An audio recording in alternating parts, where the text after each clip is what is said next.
सभागृहाचा चेहरा आपण बदलला आहे। आता या सभागृहामध्ये पुढचं अधिवेशन हे मार्चमध्येच होणार आहे।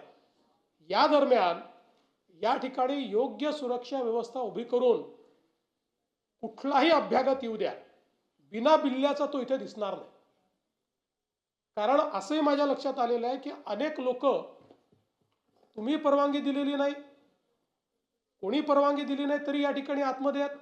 हे येतात कसे? आणि म्हणून मला असं वाटतं, मला चिंता याची नाही, 2-4 लोक आले तर आले, फरक पडत नाही। पण याच्यातल्याच एखाद्याने येऊन जर इथे एखादी आतंकवादी घटना केली तर उद्याला याची जबाबदारी कोण घेणार आहे?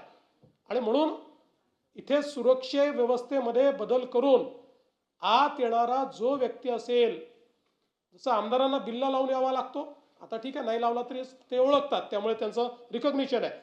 पण त्याच्याकडे कुठलं ना कुठलं ओळखपत्र गळ्यात असलंच पाहिजे, आणि गळ्यात ओळखपत्र नसेल तर सुरक्षा रक्षकांनी त्याला बाहेर काढलं पाहिजे।